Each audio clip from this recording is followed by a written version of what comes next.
Hello, and welcome to this section about solutions and chemical reactions. We're going to talk now about solution composition quantitatively. We've been looking at composition, we looked at a few terms for qualitative descriptions of solution composition. This section focuses on quantitative descriptions. So we're going to look at two quantitative ways that we can talk about solution composition, and that is mass percent and molarity. Mass percent, here is the formula for that. You're going to want to memorize this. Mass percent is simply the mass of the solute divided by the mass of the entire solution times 100%. So it's really a simple idea that the amount of solute that gets dissolved in the solvent, we're going to look at the amount of that compared to the total mass of the entire solution, multiply that by 100%. So we also know the mass of the solution is going to be equal to the mass of the solute plus the mass of the solvent. That's something important to remember. This contains masses of both the solute and the solvent added together. Here's an example problem. A solution is prepared by mixing 1.00 grams ethanol with 100.0 grams of water. Calculate the mass percent of ethanol in this solution. That's pretty easy, right? We just plug and chug. We know the grams of ethanol. ETOH is just a way that we can abbreviate ethanol. We're given that. And we know the grams of the entire solution because we're mixing our ethanol with water. Here is the solute plus the solvent. We're adding both of those on the bottom because that is the mass of the entire solution. Multiply that by 100, and we end up with 0.990% ethanol. Now you try. A solution is prepared by mixing 2.50 grams of calcium chloride with 50.0 grams of water. Calculate the mass percent of calcium chloride in this solution. Go ahead and pause the video, do that calculation, and see if you get the correct answer. Okay, hopefully this was the answer you got. Let's try another example. Milk is not a true solution. You may already know that. It's a suspension. It has tiny globules of fat, protein, other substrates in the water. It does, however, contain a dissolved sugar called lactose. Cow's milk usually contains 4.5% by mass of lactose. There's the formula. Calculate the mass of lactose present in 175 grams of milk. So we want to know the mass of lactose. Lactose is dissolved in milk. It's the sugar, so it is the solute. We want to find out what the solute is. We know 4.5% by mass. We know that value. We know 175 grams of milk. That's the total mass of the total solution, right? So we can just plug and chug, right? Do some simple algebra. Plug that value into here. Plug 175 into the denominator of our formula. We're left with one unknown, grams of lactose. That's what we want to find. So let's do a little algebra and find the answer. Just multiply both sides by 175 to get rid of this denominator. From this side, we'd like to isolate this value, that variable. So we'll multiply both sides by 175. Then we'll divide both sides by 100%.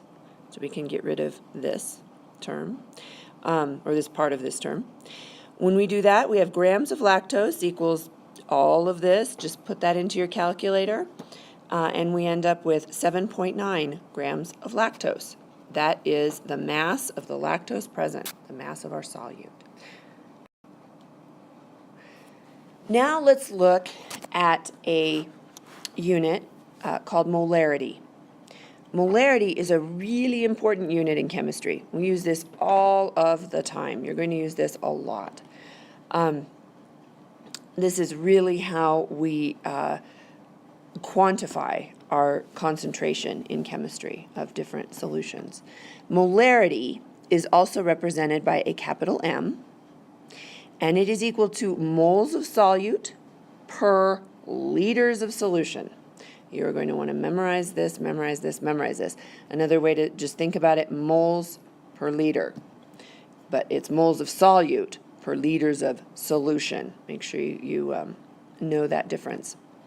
So in other words, a solution that is 1.0 molar contains 1.0 moles of solute per liter, for every 1 liter of solution. And that's what that definition means. So here's an example. Calculate the molarity of a solution prepared by dissolving 11.5 grams of solid NaOH in enough water to make 1.5 liters of solution. So what do we know? We know 11.5 grams of NaOH is what we have, and we also know that we have a total of 1.50 liters of solution. So these are what we know. I wrote those down. What do we need to know? Well, in order to make this work, since we know the grams of NaOH, we'd like to convert that into moles of NaOH, so it fits nicely into our molarity definition. We know the grams, we want to know the moles now of the solute. We already know the liters of solution, so we need to know the moles of the solute, so we'll convert sodium hydroxide into moles. Remember how to do that?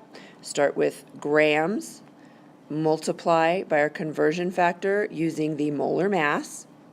40 grams of sodium hydroxide equals 1 mole of sodium hydroxide. Of course, we put this on the bottom so that those two terms cancel out. And we're left with 0.288 moles of sodium hydroxide. So our molarity is equal to 0.288 moles of sodium hydroxide, we just figured out, over 1.50 liters of solution, and that gives us 0.192 molar sodium hydroxide. But wait, what if we're talking about these solid ionic compounds? I've been telling you they dissolve in water and the ions dissociate, right? It's a solution. So when we have a strong electrolyte, these ions of ionic compounds dissociate in water. How do we think about the concentration of those ions? How do we measure that? Well, if we make a solution that is 1.0 molar NaCl, had a little accident there, I had to fix it, then we have measured 1.0 moles of solid NaCl, and then we have dissolved it in enough water to make 1 liter of solution. So we now have 1.0 moles of chloride ions, and we also have 1.0 moles of sodium ions in that 1 liter of solution. So in essence, we have 1.0 moles of chloride ions and 1.0 molar sodium ions, not just moles, moles per liter. Because if we have 1.0 moles of chloride ions and we have 1 liter of solution, we have 1 mole per 1 liter of solution. That is 1.0 molar chloride and 1.0 molar sodium ion. So when the ions dissociate, we still have the same molarity of each of them as we did our original solution. So let's try an example. Give the concentrations of the ions in a 0.50 molar cobalt nitrate solution. All right, here's what we're going to do. When we dissolve cobalt nitrate, it's going to break up into these ions.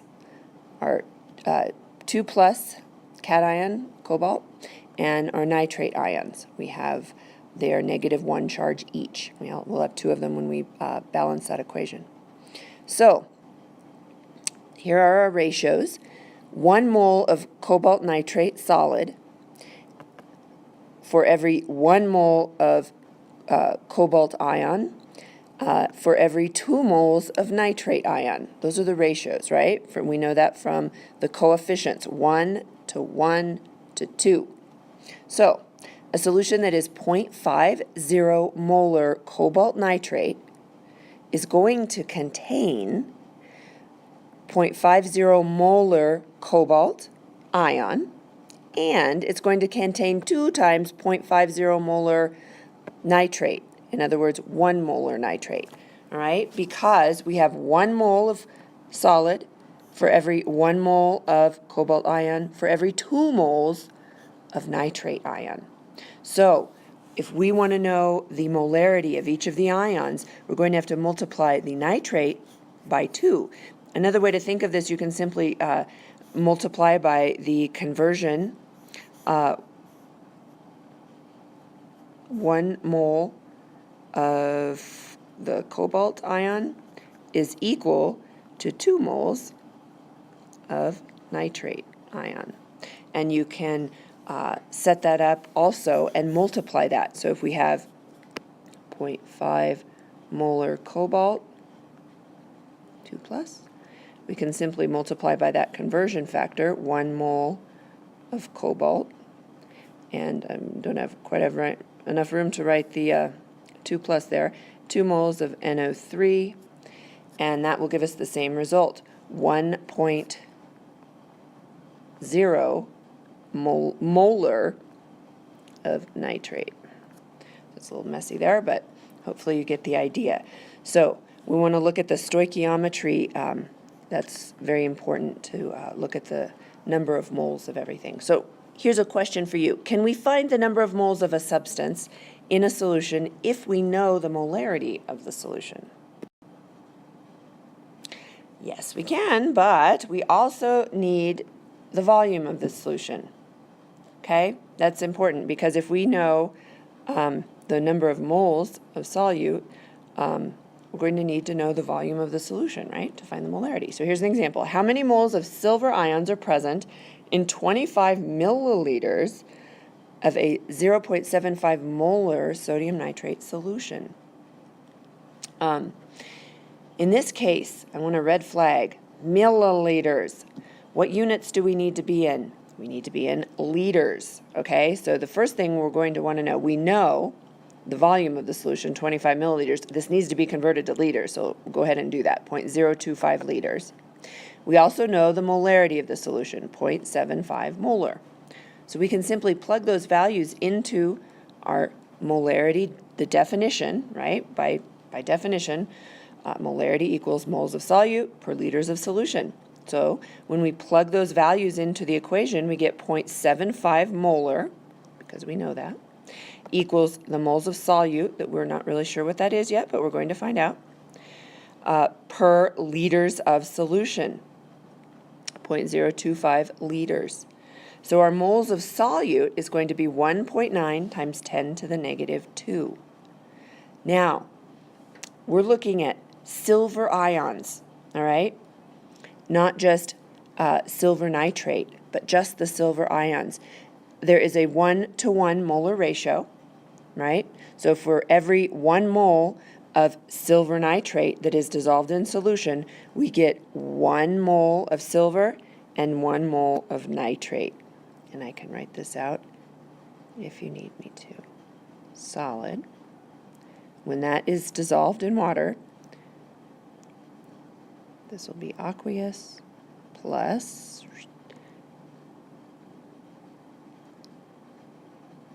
NO3 minus, that is also aqueous. And the when it's balanced, we have a 1 mole to 1 mole to 1 mole ratio. Therefore, we can easily say that 1.9 times 10 to the negative 2 moles of silver ions, that is how many moles are present in our 25 milliliters of solution. Standard solution. What's that? This refers to a solution whose concentration is accurately known. In order to prepare a standard solution that you want to use in a lab, in experiments, you simply weigh out the sample of the solute.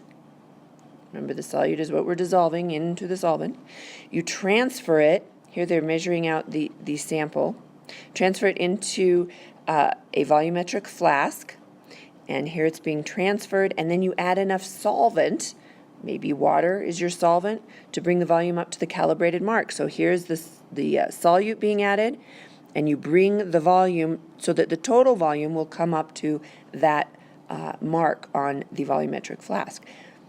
You don't add the exact number of solvent to if your total liters of solution are, say, 1 liter, you wouldn't add 1 liter to the solute because your total volume then would actually be more than 1 liter. You always add the solute first, and then you add enough of the solvent up to that mark so you get the exact volume, the exact number of liters of your solution. So if we can calculate the number of moles, we can also find the mass of the solute in a solution when we know the molarity and the volume. We already know that. Let's do another example. To analyze the alcohol content of a certain substance, a chemist needs 1.00 liters of an aqueous 0.200 molar potassium dichromate solution. There's a little picture of potassium dichromate. How much aqueous? How much solid potassium dichromate, this is its molar mass, I went ahead and gave that to you, must be weighed out in order to make this solution? So we're going to make our standard solution, and we are going to need to know how much of this to weigh out in order to make that molarity of solution. So we know that we want a molarity of 0.200 molar. We know the volume that we want. We need that much, a whole liter, 1.00 liters. So we can simply plug these values into our equation, 0.200 molar, and put the 1 liters on the bottom for liters of solution. That's how much we want. How many moles of solute are we going to need to measure out in order to make this?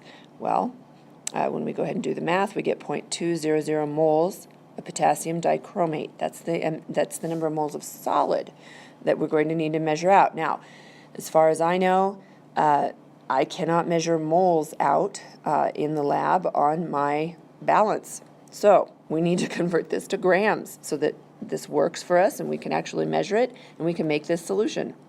So I'm going to take 0.200 moles of my potassium dichromate, multiply by the conversion factor, the molar mass. I already gave it to you, so you don't even have to go consult a periodic table.